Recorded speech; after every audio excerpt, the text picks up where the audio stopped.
وَمَنْ أَحْسَنُ قَوْلًا مِّمَّنْ دَعَا إِلَى اللَّهِ. Who can be better than a person who calls towards Allah subhanahu wa ta'ala, our Creator? Alhamdulillahi Rabbil Alameen.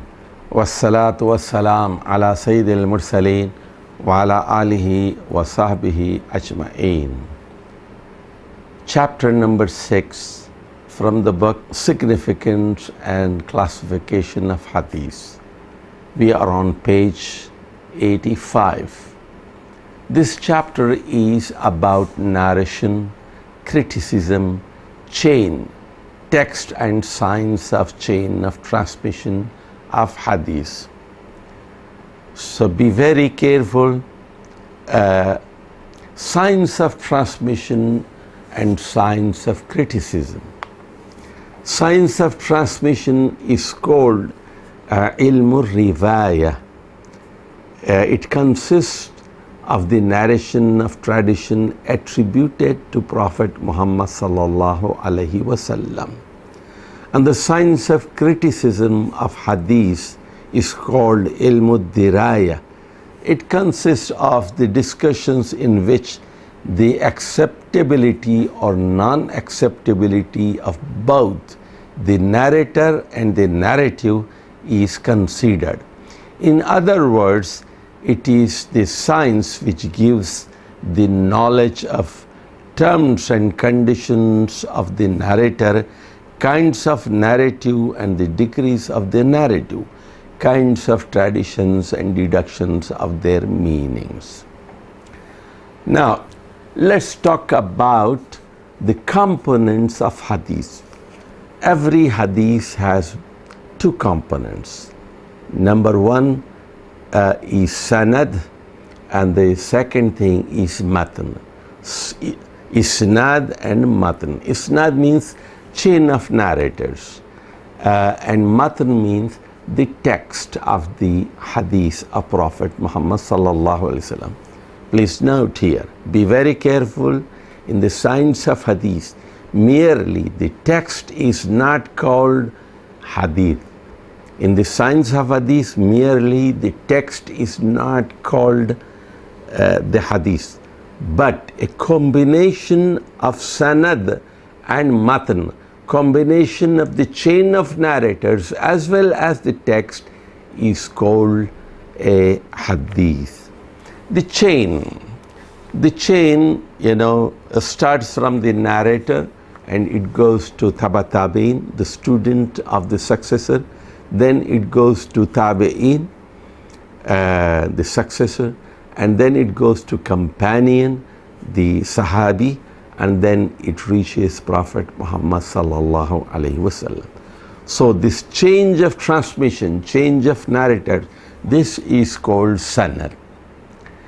Now, literally, the word sanad means support, but in the terminology of Hadees, sanad means the chain of narrators that goes through the student of successor, the successor, and the companion to the text which has been attributed to Prophet Muhammad sallallahu alaihi wasallam.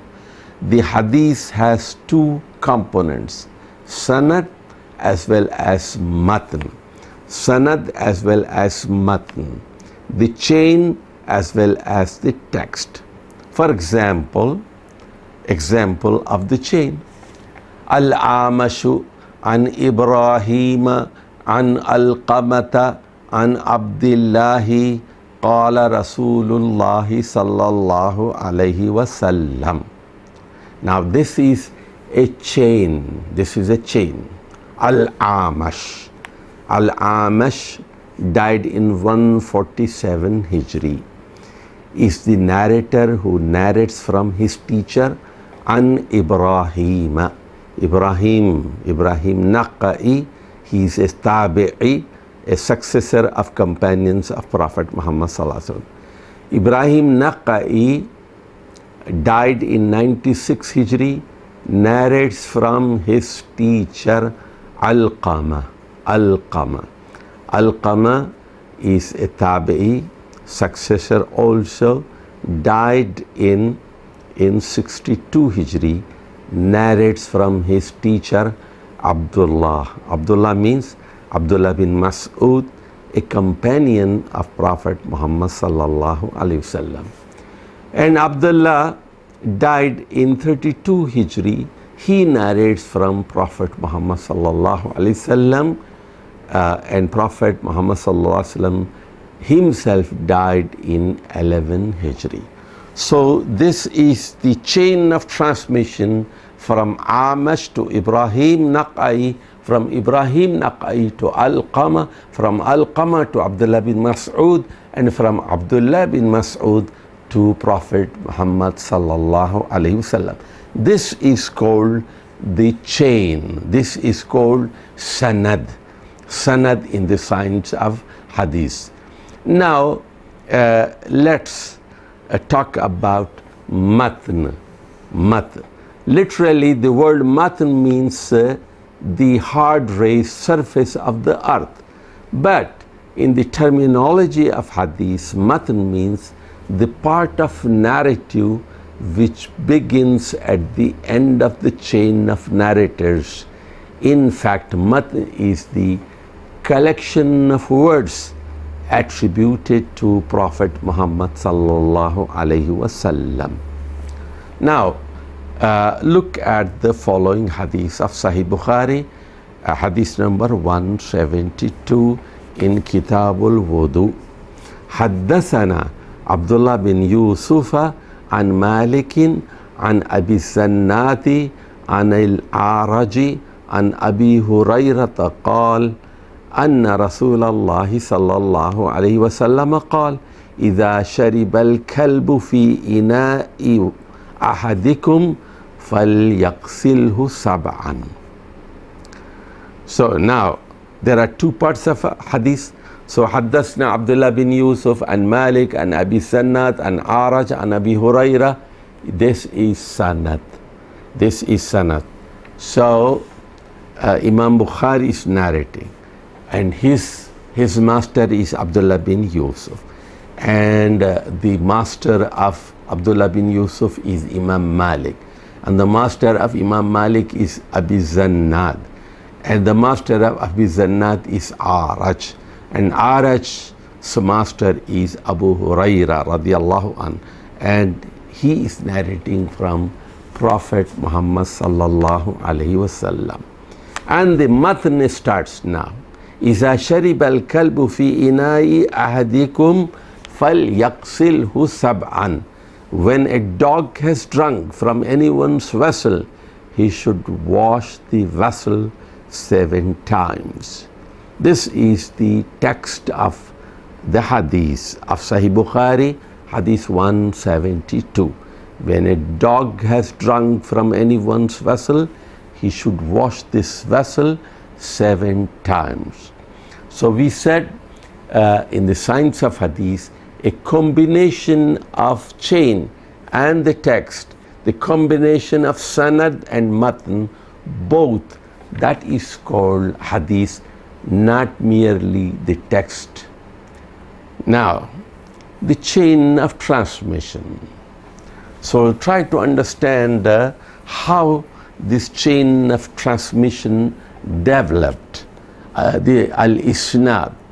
The chain of transmission, al-isnad, has a great significance in Islam, and especially in the science of hadith. The Islamic religion is based on Quran and hadith. Regarding the hadith, it is essential to know whether something has been actually said by Prophet Muhammad sallallahu alaihi wasallam or not. So is it permissible to attribute this narration to Prophet Muhammad or not? If we attribute something wrong to Prophet Muhammad sallallahu alaihi wasallam, thinking that it is a hadith and according to the will of Allah, we will cause damage to the religion of Islam. It is therefore essential to ascertain that it is in fact the hadith of Prophet Muhammad sallallahu alaihi wasallam. You have to know that the falsehood was not common in the first century. The companions were alive and none of them attributed anything to Prophet Muhammad sallallahu alaihi wasallam falsely. But when the period of Islamic conquest began and Iraq, Iran, Syria, Egypt, Khorasan, Azerbaijan, etc. were conquered, many temptations and tribulations came into existence, and many heretics, Zanadiqa, were born. These were the people who accepted Islam hypocritically. As a consequence, many sects like Khawarij, Rawafid, Nawasib, Shiites, Murjiya, Mu'tazila, Qadriya, Jabriya, etc. came into existence. Many of them fabricated traditions to support their false beliefs and attributed them to Prophet Muhammad sallallahu alaihi wasallam. Under this situation, the righteous scholars amongst the successors thought it is necessary to protect the true Islamic teachings from the traditions falsely attributed to Prophet Muhammad sallallahu alaihi wasallam by these hypocritical innovators. So they were advised, the religious students of Islamic world, to hear and write the Hadith only from reliable, pious, mature and God-fearing scholars who had strong memory and strong character, sound character on the chain of transmission of the companions or the successors form which Hadith is taken should be mentioned. Thus, the use of chain of transmission isnad became common. Imam Malik, deceased in 179 Hijri, says that the use of chain of transmission was made by the famous Tabi'i successor Imam Ibn Shihab Zuhri, who died in 124 Hijri. Then the knowledge of chain of transmission became essential for the students of successors and the scholars who came after them. As a consequence, the science of Hadith was developed. Actually, Imam Zuhri, who died in 124 Hijri, was told by Umar bin Abdul Aziz, the Caliph, that when he is writing the Hadith, he must mention the chain. You know that Umar bin Abdul Aziz was Khalifa from 99 to 101 Hijri, and Imam Ibn Shihab Zuhri was his disciple, who died in 124 Hijri. So it was in fact ordered by the Khalifa to write the names of the narrators, and that's how the chain of transmission isnad started in the science of Hadith. The first century Hijri is the era of companions of Prophet Muhammad sallallahu alaihi wasallam and their successors. Only a few companions were alive in different cities after 70 Hijri. The chain of transmission ensuring from a successor reached the Prophet Muhammad sallallahu alaihi wasallam through one or two links. These traditions were called Sunaiyat, bipartities, Sunaiyat. So there were two narrators between the narrator and Prophet Muhammad sallallahu alaihi wasallam. Such a hadith is called Sunai. So there are 40 Sunaiyat in Mu'atta Imam Malik. Mu'atta Imam Malik. There are 40 ahadith in which we find the only two narrators in between Imam Malik and Prophet Muhammad sallallahu alaihi wasallam. For example, the master of Imam Malik is Nafi, and the master of Nafi is Abdullah bin Umar, who is a companion, and he narrates from Prophet Muhammad sallallahu alaihi wasallam. So this is called, these ahadith are called Sunaiyat. The 2nd century is the era of the successors, the students of successors and their students. Very few Tabi'een were alive after 140 Hijri. There became 3 links in the chain of transmission. Such traditions were called Thulasiyat, tripartites. There are 337 tripartites in the Musnad of Imam Ahmad bin Hanbal rahimahullah, 22 tripartites in Sahih Bukhari of Imam Bukhari, and 5 tripartites in Sunan Ibn Majah, and only 1 Thulasi is found in the Sunan of Imam Tirmizi. So the hadith is also judged that how many narrators are in the chain. So shorter is the chain, stronger it is considered. Thus the chain of transmission grew longer with the passage of time. Then came the era of students of the successors, and there became 4 links in the chain of transmission. These traditions were called Ruba'iyat. Then the number of links in a chain of transmission grew to 5, and these traditions were called Khumasiyat. Along with the development of science of chain of transmission, the science of history of narrator also developed, and as a result, the life history of millions of people who narrated the hadith was also recorded. So the life history of the masters were recorded by their disciples, so that people should know whether they are reliable or not. Thus, the importance of chain of transmission increased in the science of hadith.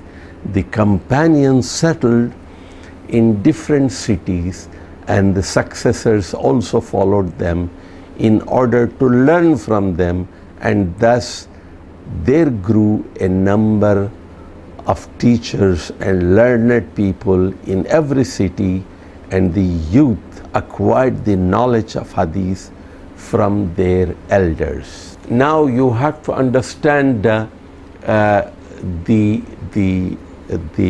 chains of transmissions in different cities. Look at the chains of transmission of different cities given below, and note how did the companions transmit the knowledge of hadith to the successors, to the next generation. The students of hadith must be fully acquainted with this chain of transmission and the life history of the narrators of hadith. Their date of death is given within the parenthesis. The scholars of hadith agree that the most authentic narrations are those of the people of Medina, and after that are the narrators of the people of Basra, and after that are the narrators from Syria. Now we shall talk about the transmission in Medina. Now look at the following chains. Medina is the city of Prophet Muhammad sallallahu alaihi wasallam. Medina was capital of the Islamic state in the days of Prophet Muhammad, and Khalifa Abu Bakr and Khalifa Umar and Khalifa Uthman radiyallahu ta'ala anhum ajma'in up to 35 Hijri. So the most authentic chains from Medina are Imam Malik from Nafi, and he reports from Abdullah bin Umar. So Imam Malik died in 179. His master is Nafi, who died in 117 Hijri, and his master is Abdullah bin Umar, who died in 73 Hijri. The second authentic chain of Medina is Imam Zuhri, narrating from Ali bin Hussein, the grandson of Ali, Ali bin Hussein bin Ali, a successor, died in 94 Hijri, and he narrates from his father Ali bin Hussein, martyred in 61 Hijri, and he narrates from Ali who died in 40 Hijri. The third important chain of Medina is Imam Zuhri, narrating from Salim bin Abdullah bin Umar. Salim bin Abdullah bin Umar, grandson of Abdullah bin Umar, and narrating from his father. The fourth reliable, solid chain of Medina, when Imam Zuhri narrates from Sayyid bin Musayyib, who died in 94 Hijri, and he narrates from Abu Huraira radiyallahu anhu. You see, these are the chains of Medina. And similarly, Ubaidullah bin Umar bin Hafs bin Asim bin Umar bin Al-Khattab narrates from Qasim bin Muhammad bin Abi Bakr, the grandson of Abu Bakr, who died in 104 Hijri. And Qasim reports from Aisha. Aisha was his aunt, and she died in 57 Hijri. And another chain of Medina is Imam Muhammad bin Muslim Zuhri. Imam Zuhri narrates from Urwa bin Zubair, the Tabi'i, died in 94 Hijri, and he narrates from his aunt Aisha, the mother of believers, died in 57 Hijri. Now, the compilation of Hadees in Medina. Who compiled Hadees in Medina? Who were the scholars of Medina in the early ages? First of all, Muhammad bin Ishaq, rahimahullah, died in 151, belonged to Medina, but later on he went to Iraq. He narrated from Imam Zuhri and narrated from Qasim bin Muhammad bin Abi Bakr, and from him both the Sufyans and Yahya bin Sa'id narrated from Muhammad bin Ishaq. And the second narrator is Muhammad bin Abdul Rahman bin Mughira bin Abi Zib al-Qarshi al-Amiri, died in 158 Hijri, reports from famous successors like Ikrimah, Nafi, and Imam Zuhri. And the compilation is also done by Imam Malik in his famous book called Muwatta, and everybody knows about it. Now we talk about the second city after Medina, the chain of transmission in Basra. Following are the chains of transmissions from the city of Basra, the southern coastal city of Iraq. Most of the Iraqi cities were conquered during 14 Hijri and 15 Hijri. Basra is the south of Iraq, and it is in the coast of Arabian Gulf. It was conquered during the period of the second Caliph Umar bin Khattab. Prophet Muhammad sallallahu alaihi wasallam's servant Anas bin Malik died in this city. Hassan Basri, the famous Tabi'i, deceased in 11 Hijri. Ayyub Sakhtiyani, deceased in 131 Hijri. Hamid At-Tawil died in 143 Hijri. And Mubarak bin Fuzala died in 166. And Rabi bin Subayh died in 160 Hijri, are among the famous scholars of Basra city who compiled the Ahadith in the city of Basra. Following is the most authentic and the most significant chain of transmission of Basra. Muhammad bin Sirir Tabi'i died in 110 Hijri, narrates from Ubaydah bin Amr As-Salmani. He's also a Tabi'i, died in 72 Hijri, and he narrates from Ali ibn Abi Talib, who died in 40 Hijri. The second important chain of transmission is as follows. Hisham bin Abi Abdullah died in 148 Hijri, narrates from Qatada bin Da'ama Tabi, died in 118 Hijri, from Anas bin Malik, the companion of Prophet Muhammad sallallahu alaihi wasallam, deceased in 93 Hijri.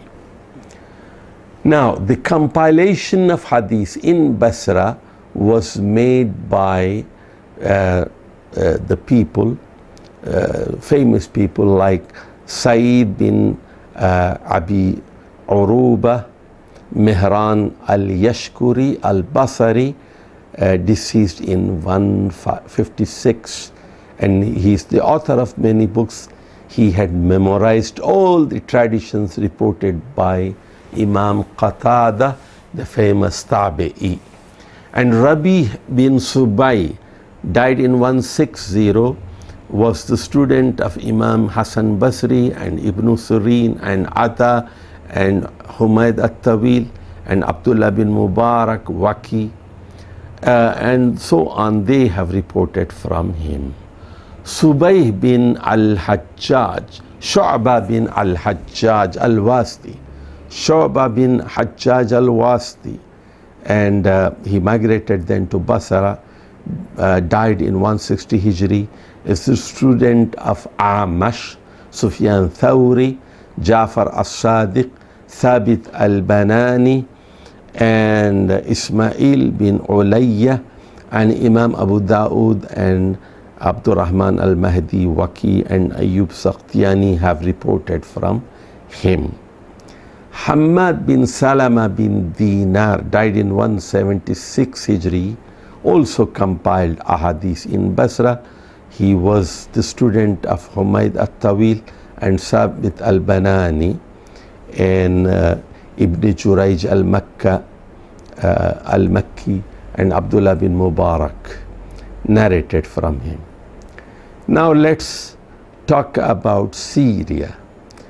The Syrian city of Damascus was conquered during the last days of Abu Bakr, the first caliph of Islam, and early days of Umar bin Khattab in 14 Hijri, at the hand of Khalid bin Walid and Abu Ubaidah al-Jarrah radiyallahu anhuma.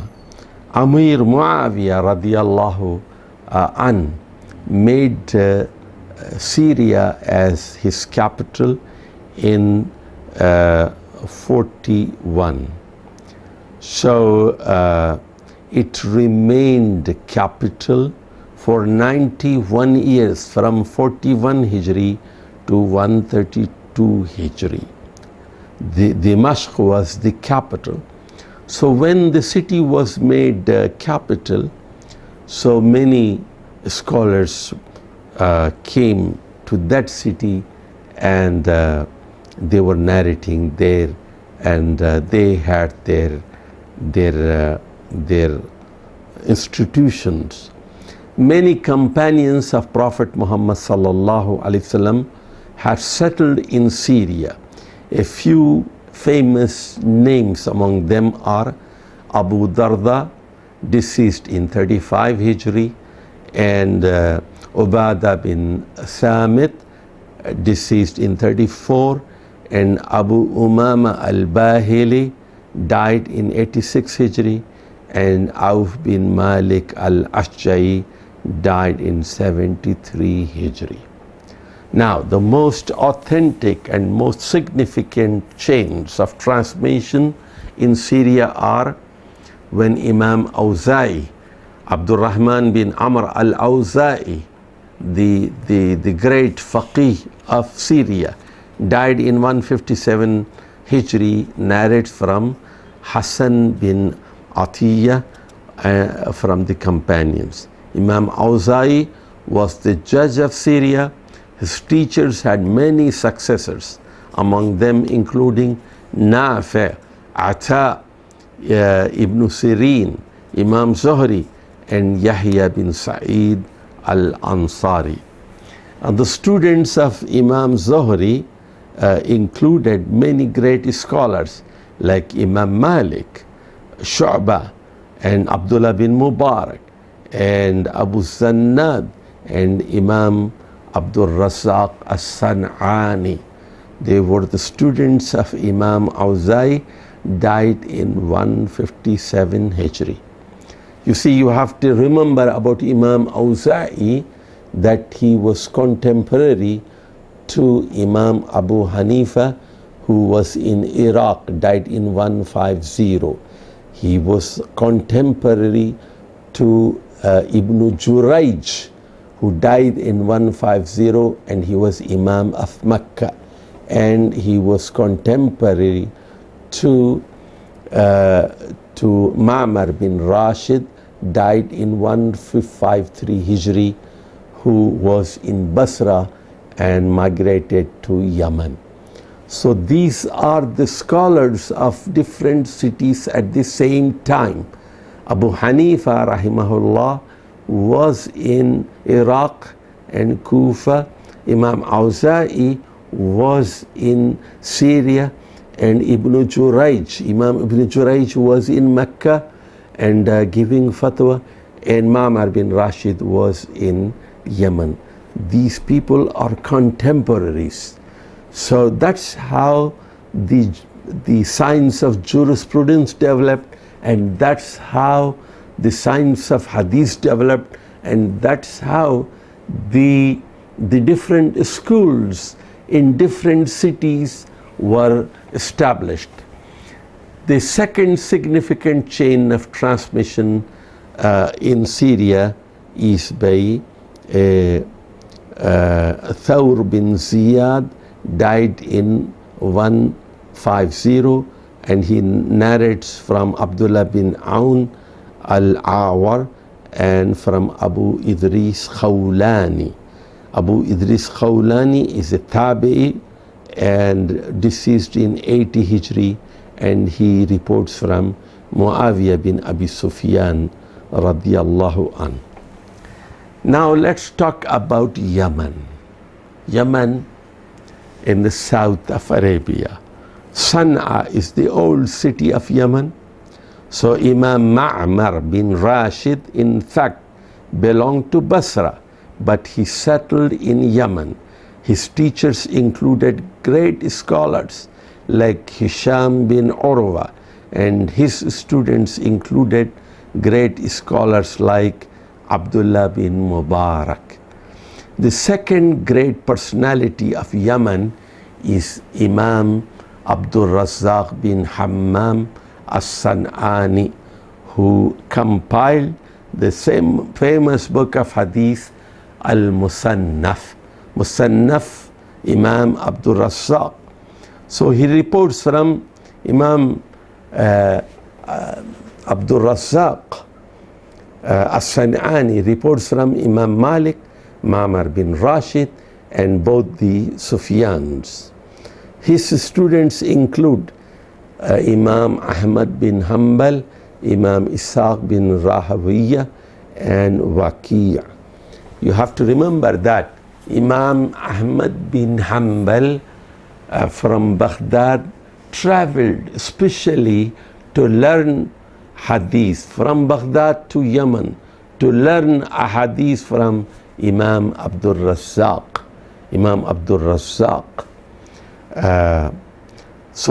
And you see the most authentic chains of Yemen. Ma'mar bin Rashid, deceased 154, narrates from Hammam bin Munabbih, Tabi'i, died in 132 Hijri, and he narrates from Abu Huraira, died in 58 Hijri. And the second chain, Imam Abdul Razzaq San'ani, died in 211 Hijri. He narrates from Ma'mar bin Rashid, 153 Hijri, and he narrates from Hammam bin Munabbih, and he narrates from Abu Huraira. Now, let's talk about the chains of transmission in Makkah. So, following is the most authentic and the most significant chain of transmission of Makkah. Sufyan bin Uyayna died in 198 Hijri. He narrates from Amr bin Dinar, who died in 126, and he narrates from Jabir bin Abdullah, Sahabi radiyallahu an, a companion of Prophet Muhammad sallallahu alaihi wasallam, died in 74. Imam Ibn Jurayj is the Imam of Makkah, contemporary to Imam Abu Hanifa. Imam Abu Hanifa and Imam Ibn Jurayj, both of them born in 70 Hijri, died in 150 Hijri. One was in Iraq and Ibn Jurayj was in Makkah. So Ibn Jurayj is the student of Ata, Ta'us, Zuhri, Sulaiman al-Ahwal, Zayd bin Aslam, and the great scholars like Imam Awza'i, Imam Layth bin Sa'd, Yahya bin Sa'id al-Ansari, Sufyan bin Uyayna, and Waqi' are the students of Ibn Jurayj. Sufyan bin Uyayna died 198 Hijri, in fact belonged to Kufa, but he settled in Makkah. He was from Kufa. Now let's talk about Egypt. The Amr bin As radiallahu an, the famous companion of Prophet Muhammad sallallahu alaihi wasallam, Amr bin al-As, he conquered Egypt in 21 Hijri. And the Khalifa was Umar bin Khattab radiallahu an at that time. And then the name of that city at that time was Fustat. Nowadays you call it Cairo or Al-Qahira, but the old name was Fustat. Imam Lays bin Sa'd al-Asfahani migrated to Egypt and settled there. He is the Imam of Hadith and also the Imam of Fiqh, Imam Lays bin Sa'd. His jurisprudence was followed in Egypt. Among his Egyptian students, Ashab bin Abdul Aziz died in 204, and Ibn Lahiyya died in 174 are worth mentioning. So following are the most authentic and the most significant chain of transmission of Egypt. Imam Lays narrates from Yazid bin Abi Habib, and he narrates from Abul Khair, and he narrates from Marthad bin Abdullah al-Yazni, and he narrates from Uqba bin Amir al-Juhani radiyallahu an, a companion of Prophet Muhammad sallallahu alayhi wasallam. Now, the tadween or compilation of hadith in Egypt took place by two famous scholars. Number one, Lays bin Sa'd, the Imam, died in 175 Hijri, and he was, as mentioned earlier, he was student of Nafi, Ata, and Qatada, and Imam Zuhri, and Al-Majishun, and his students were Ashab bin Abdul Aziz, Abdullah bin Wahab, and Ibn al-Lahiyya. And the second man was Abdullah bin Wahab, the Egyptian guest, deceased in 97 Hijri, was the famous student of Imam Lays bin Sa'd. Now let's talk about Kufa. Kufa, the famous city of Iraq. Kufa was conquered during the reign of Umar bin Khattab, the second caliph. It was a military cantonment in Iraq. Umar bin Khattab radiallahu an sent Abdullah bin Mas'ud to this city as a teacher. And Ali, when he became Khalifa in 35, he made it capital after the martyrdom of the third caliph Uthman bin Affan, and it remained capital of the Islamic state from 35 to 40 Hijri. Kufa remained capital of the Islamic state from 35 to 40 Hijri. Beside these two companions, Abdullah bin Mas'ud and Ali bin Abi Talib, many other people came and settled there.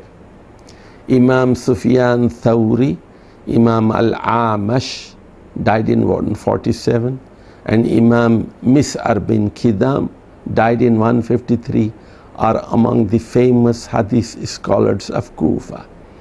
Amash, Humayd al-Tawil, Hammad bin Abi Sulaiman are among the teachers of Sufyan Thawri, while the great scholars like Abdullah bin Mubarak, Imam Awza'i, and Imam Malik have reported from him. Following is the most authentic chain of transmission of the city of Kufa. Amash, 147. He narrates from Ibrahim Naqai Tabi, 96 Hijri, and he narrates from Alqama Tabi'i, died in 62 Hijri, and he narrates from Abdullah bin Mas'ud, deceased in 32 Hijri. Now, let's talk about Khurasan and the chain of transmission in Khurasan. Ahnaf bin Qais, the famous Tabi'i, got complete control of Khurasan in 22 Hijri. Khurasan is situated in the northeast of Iran and southwest of Afghanistan, Turkmenistan, and Uzbekistan. Now, Khurasan was a province at that time when Umar bin Khattab conquered that area, Khurasan. But nowadays it is divided in 4 different countries: the eastern Iran, and the western Afghanistan, and parts of Turkmenistan and Uzbekistan. So Hussein bin Waqid died in 157 Hijri, and he narrates from Abdullah bin Burayda, and Abdullah bin Burayda, narrates from Burayda bin Hasib, the famous companion of Prophet Muhammad sallallahu alaihi wasallam. And you should know that Burayda was one of the people who migrated towards Khurasan, and he conquered. He was in the jihad of Khurasan, and he had students. He narrated, and his son Abdullah bin Burayda also narrates from him. Now, the second famous man is Abdullah bin Mubarak, rahimahullah, died in 181, compiled the Hadith in Khurasan. He is the student of Imam Malik, Imam Awza'i, Imam Amash, Hamid al-Tawil, Hisham bin Urwa, Imam Ahmad and Imam Ishaq bin Rahwiya, and Sa'id al-Qattan and Fudail bin Ayad are among his students. Now let's talk about the city of Wasit. Hatim bin Bashir died in 188, compiled the Ahadith of Prophet Muhammad sallallahu alaihi wasallam in Wasit. He reports from Amash,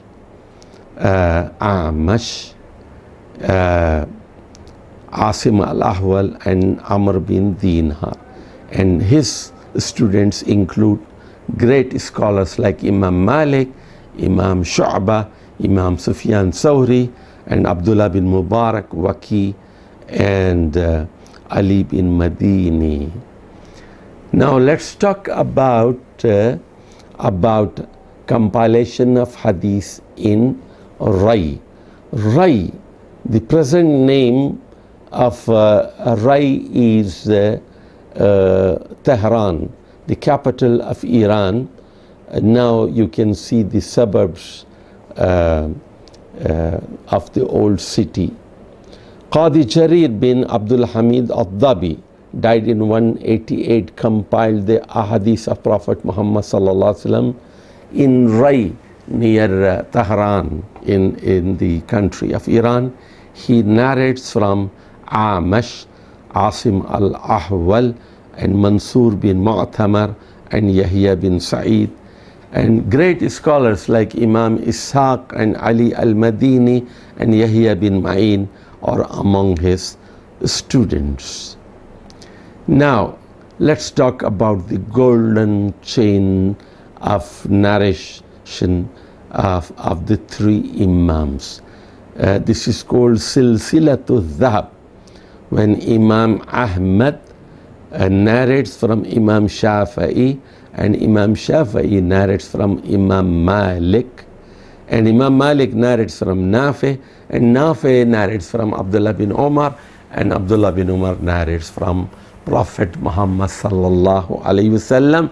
This is called the golden chain of transmission, Silsilatul Dhahab. So Imam Ahmad died in 241. His master is Imam Shafi'i, died in 204, and his master is Malik, died in 179 Hijri, and his master is Nafi, died in 117, and his master is Abdullah bin Umar, died in 73 Hijri. Now look at the chart mentioned on page 99. This is very important chart, and why we mention here.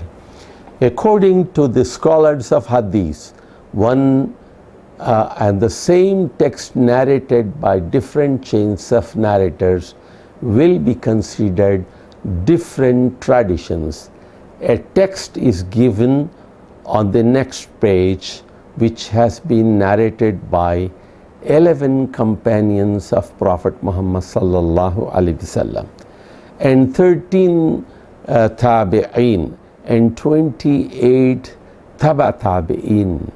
So according to the terms of Hadith scholars, these are not 11 ahadith, but these are called 28 separate ahadith, although the text of all of them is one and the same.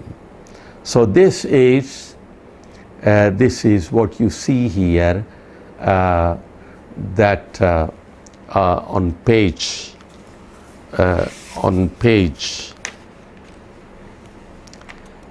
99 you see this hadith here. Wailul lil aqabi minan nar yawm al-qiyamah. Wailul lil aqabi minan nar yawm al-qiyamah. This is the hadith of Sahih Bukhari 165. The meaning of this hadith that those people who are careless about their feet in making the wudu, and their back part of the feet is kept dry after wudu, it means they did not perform, so they shall be in hellfire. Wailul lil aqabi minan nari yawm al qiyamah. On the day of judgment, they shall be given punishment of fire for those who are careless about their ankles, not washing properly. So you see here, the same hadith is narrated by Abu Hurairah radiyallahu an, Aisha radiyallahu anha, and Muayqib radiyallahu an, and Abdullah bin Amr bin As radiyallahu anhuma, and Abdullah bin Haris radiyallahu an, and Jabir bin Abdullah radiyallahu an, and Amr bin As radiyallahu an, and Shurahbil radiyallahu an, and Khalid and Yazid radiyallahu an. So 11 companions are reporting the same text, and they are further narrated by many tabi'in and tabi'in. So altogether we find 28 ahadith, and in the science of hadith they are called 28 different ahadith. 28 different ahadith. Now, this is the time to clarify here that when Imam Bukhari memorized 500,000, 500,000 ahadith, and he only penned down 7,000 or more ahadith in his book, what does it mean? What does it mean?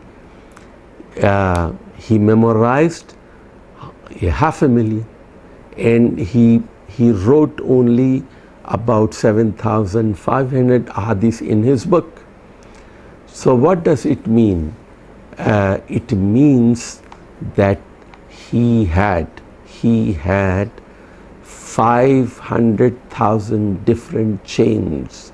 So there was a lot of duplication. He memorized all those chains, but he mentioned only 7,500 in his book. And even then, among those 7,500, almost we find duplications. And if we eliminate that duplication, we find only 2,600 ahadith only with the single text. The others are repeated. The text is repeated, but the chains are different. So that's why they are called 7,005 different ahadith. But the text is the same. Text is the same. So you must know, in the science of hadith, hadith means both the chain as well as the text, sanad as well as matan. The combination of both of them is called hadith. Now let's go to the summary on page 101. Number 1, the science of narration of hadith. Ilmul riwayah is the science which discusses the reporting and narration of hadith. The science of criticism of hadith. Ilmul diraya consists of the discussions in which the acceptability and unacceptability of the narrator or narrative is examined. Hadith consists of two parts, the chain and the text, the sanad and matan. In the science of hadith, merely the text of hadith is not called the hadith. The chain of transmission goes upward from the narrator to the student of the successor, then to the successor, tabi, then to the companion, sahabi, and then to Prophet Muhammad sallallahu alaihi wasallam. It is essential to examine every link of the chain of transmission before declaring a hadith sound, good, weak, or fabricated. Sometimes there are many traditions of the same text. In other words, the text is one, but the chains of transmissions are different.